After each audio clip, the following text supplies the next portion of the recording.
The phone call from my mother came at 6:14 a.m. on a Saturday. I was in my Seattle apartment, still half asleep, when her voice cut through the fog. "Natalie, I know you're embarrassed, but you really should be here for this. James worked so hard to organize everything. The least you can do is show your face." I sat up, pushing hair out of my eyes. "Show my face where?" "At the resort. For the investor meeting." "Sweetheart, I know the foreclosure is humiliating, but hiding won't make it go away. Your brother found buyers willing to pay $780,000. That's enough to clear most of the debt and give you a fresh start." My blood went cold. "What foreclosure?" "Oh, Natalie." Her voice carried that particular blend of pity and disappointment I'd heard my entire life. "Denial won't help. James showed us the bank letters. You're 4 months behind on the mortgage. The resort is in foreclosure proceedings. We're trying to salvage what we can." I was fully awake now. "Mom, I need you to listen very carefully. There is no foreclosure. I'm current on every payment." "Where did James get bank letters?" "He said you gave him access to your accounts when you were dealing with all that stress last year. You remember when you had that breakdown?" I closed my eyes. Last year I'd had pneumonia. I'd been sick for 3 weeks, running the resort from bed, and I'd given James temporary access to my property management software so he could handle guest check-ins. For 2 weeks. Then I'd revoked it. Apparently he'd kept copies of my login credentials. "Mom, where are you right now?" "At the resort, obviously. The investor presentation starts at 9. James has 23 serious buyers coming. He's been preparing for weeks." I looked at my clock. 6:16 a.m. The resort was a 4-hour drive from Seattle. "Don't let anyone sign anything." "I'm coming." "Natalie, you're just making this harder on yourself." I hung up and started throwing clothes into a bag. The Cascade Peak Lodge sat at 4,200 feet elevation in the North Cascades, 47 miles from the nearest town. 19 guest rooms, a restaurant, a ski shop, and 200 acres of mountainside that I'd bought 3 years ago for $1.8 million. The previous owner had let it deteriorate. Broken lifts, outdated rooms, a kitchen that barely passed health inspection. I'd spent 2 years renovating. Maxed out credit cards, worked 18-hour days, learned plumbing and electrical and hotel management through sheer necessity. My family thought I was insane. "You're 29 years old with a trust fund coming," my father had said. "Why are you working like a laborer?" "Because the trust fund was my grandfather's and it came with conditions. I couldn't touch it until I was 35 or demonstrated financial maturity and business acumen, to the satisfaction of 3 trustees. My grandfather hadn't trusted his children, my parents' generation, with money. He'd watched them squander inheritances on boats and vacation homes and bad investments. So he'd locked down the next generation's inheritance. Prove you could build something or wait until 35. Those were the options. I'd chosen to build. The resort was mine, purchased with loans and savings and sweat equity. No family money. No shortcuts. And now my brother was trying to sell it. I made the 4-hour drive in 3.5, mountain roads be damned. Pulled into the resort parking lot at 9:43 a.m. to find it packed with luxury SUVs and sedans. At least 30 vehicles. Through the main lodge windows I could see my great room filled with people in business casual holding coffee cups and brochures. A projector screen showed aerial photos of my property with text overlay. "Distress sale, investor opportunity, motivated seller." I walked through the front door into chaos. James stood at the podium I used for wedding receptions, wearing a suit I'd never seen and an expression of practiced sympathy. "Really appreciate everyone coming on short notice. As I mentioned in my emails, this is a unique situation. My sister purchased this resort 3 years ago with ambitious plans, but she underestimated the operational costs. She's now 4 months in arrears on the mortgage, facing imminent foreclosure." A man in the front row raised his hand. "The listing said minimum bid $780,000. What's the current mortgage balance?" "Approximately $1.4 million. The property was appraised at $2.2 million 2 years ago, but given the forced sale circumstances and need for capital improvements, we're pricing aggressively to move quickly." "And your sister authorized this sale?" James's expression was perfect wounded nobility. "My sister is struggling with the reality of the situation. She's not here today because frankly she's embarrassed. My parents and I are stepping in to handle the business aspects so she doesn't lose everything. I looked around the room. My parents sat in the second row, my mother dabbing her eyes, my father's face set in grim determination. Behind them, my aunt and uncle nodding sympathetically. 23 strangers with checkbooks, eager to profit from my supposed failure. Actually, I said loudly, walking toward the podium, I'm here. Every head turned. James's face went white. Natalie. He recovered quickly, stepping away from the podium with open arms like he was welcoming me home. I'm so glad you came. I know this is difficult, but we're going to get through this together. James, step away from the podium. Let's talk privately. Step away. Something in my voice made him move. I took his place at the podium and looked out at the room full of investors. Good morning. I'm Natalie Brennan. I own the Cascade Peak Lodge. There's been a significant misunderstanding.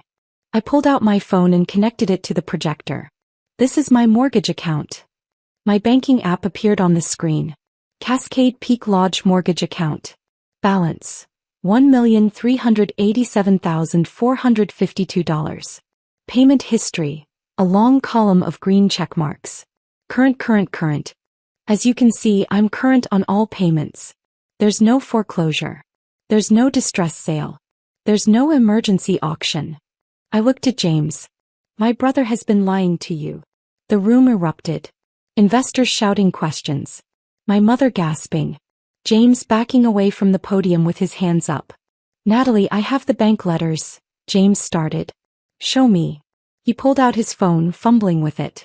Held up a screenshot of an email. I zoomed in on the projector screen. It was from a free email account, cascadepeaklodge4992@gmail.com, not my actual bank. The formatting was wrong. The logo was pixelated. It was so obviously fake that I started laughing. You created a fake email account to forge foreclosure notices? I asked. That's not just fraud, James. That's spectacularly stupid fraud. I was trying to help. You're drowning in debt, working yourself to death. I'm running a successful business. Last year's revenue was $1.7 million. This year we're on track for $2.1 million.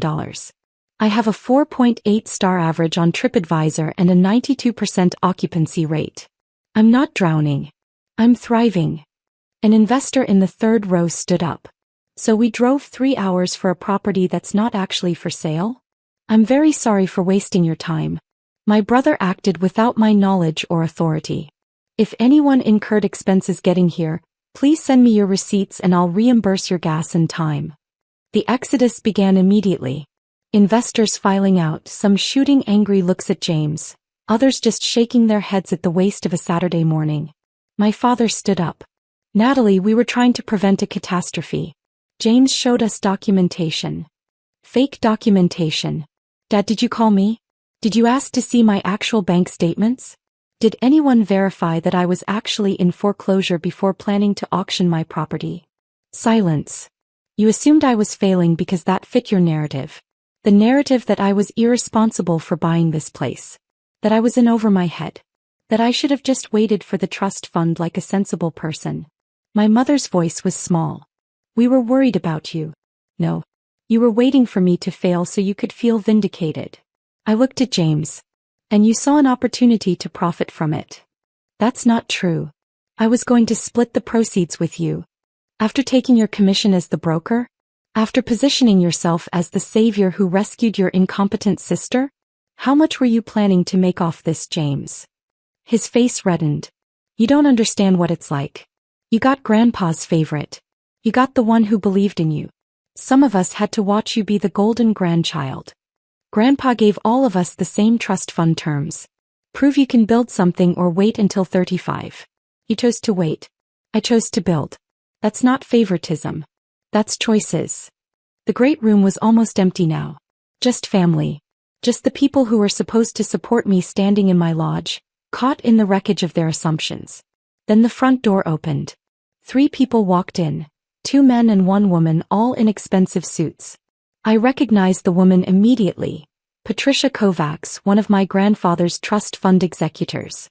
Corporate lawyer, sharp as a knife, no patience for nonsense. Miss Brennan, she said, looking at me.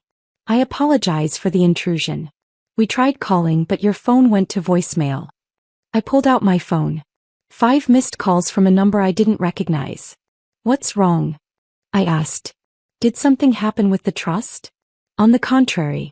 The trustees completed our final evaluation last week. We've been monitoring your business performance for the past 18 months. Financial audits, operational reviews, market analysis. The Cascade Peak Lodge meets every criterion for demonstrating financial maturity and business acumen. My heart started pounding. As of this morning, your trust fund has been activated. The full $12.3 million is now accessible to you. He handed me a folder. Here's the documentation. Congratulations, Ms. Brennan. You've exceeded every expectation your grandfather set. I stared at the folder. At the number written on the cover page. $12,300,000. Patricia Kovacs looked around the great room, taking in the projector screen still showing my mortgage account, my family frozen in various states of shock, the abandoned investor brochures scattered on tables. I'm curious, she said mildly. Why are all these people here? Is this a business presentation? My brother, I said slowly, was attempting to sell my property at a fraudulent foreclosure auction because he believed I was financially struggling. Patricia's expression didn't change, but something cold entered her eyes. He turned to James. You tried to sell your sister's property? The property that was the primary basis for her trust fund evaluation. James looked like he wanted to disappear into the floor. If that sale had gone through, Patricia continued, it would have invalidated her demonstration of financial acumen. She would have lost both the property and access to the trust fund until age 35. She looked at me. Did you know that? No. I just knew he was trying to steal my resort. He was trying to steal $12 million. Fraud with the intent to interfere with a trust fund distribution is a felony. It's also grounds for removing him from any future inheritance considerations. My father found his voice. Now wait just a minute.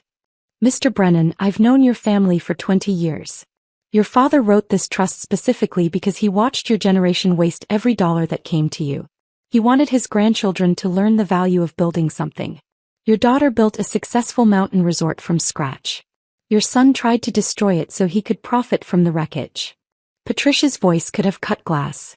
Which of them do you think honored your father's memory? The silence was absolute. Patricia turned back to me. Ms. Brennan, you have decisions to make about the trust fund.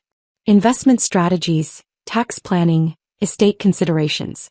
I'd like to schedule a meeting next week when you've had time to process this news. In the meantime, congratulations again. You earned this. She and the other trustees left. Through the window, I watched them get into a black Mercedes and drive away. I stood at the podium in my great room, holding a folder that said I was worth $12 million, looking at my family. My mother spoke first. Natalie, sweetheart, this is wonderful news. We should celebrate. We could. Get out. What? All of you. Get out of my resort. Now. Natalie, you can't seriously, my father started. I'm serious. You came here to auction my property. To profit from what you thought was my failure. You didn't call to ask if I needed help. You didn't verify James's claims. You just assumed I was drowning and started dividing up the proceeds. We were trying to help, my mother insisted. You were trying to feel superior. There's a difference. I walked to the door and held it open. Leave. And don't come back unless you're prepared to apologize for real. Not sorry you're upset apologizing. Actually acknowledging what you did. James tried one more time. Nat, come on. We're family. Family doesn't try to steal each other's businesses, James. Family doesn't forge foreclosure notices. Family doesn't invite strangers to profit from each other's supposed failures. I met his eyes. You're my brother. But right now you're also someone who committed fraud. If I see you on my property again, I'm calling the police. They left. Slowly, resentfully, but they left. I spent the rest of the day alone in the lodge, walking through rooms I'd renovated, touching furniture I'd refinished, looking out windows at mountains I'd claimed as mine. The trust fund was real. $12.3 million activated that morning, sitting in accounts with my name on them. I could pay off the mortgage entirely. Upgrade the ski lifts. Build the spa addition I'd been planning. Hire a full-time chef. Expand to 50 rooms. Or I could do nothing. Just keep running the resort the way I had been, knowing that I'd succeeded not because of family money but in spite of family doubt. My grandfather had known. He'd watched his own children waste their inheritances and written a trust that forced his grandchildren to prove themselves first. Build something real, demonstrate actual capability, or wait until 35. I'd built something real. And my family had tried to destroy it because watching me succeed was harder than watching me fail. 6 months later, the Cascade Peak Lodge has 42 rooms, a new ski lift, and a spa that's booked solid through next winter. I paid off the mortgage with trust fund money and reinvested the rest in expansions. Revenue projections for this year: $4.2 million. James sent one email apologizing. I deleted it without reading. My parents send occasional texts asking if we can move past this. I don't respond. Maybe someday I'll rebuild those relationships. Maybe not. But I learned something my grandfather wanted me to learn. Success built with your own hands is worth more than any inheritance. And the people who celebrate your victories are more valuable than the people who wait for your failures. The trust fund was a gift. But the resort? The resort I earned myself. And nobody, not my brother, not my parents, not anyone, can take that away.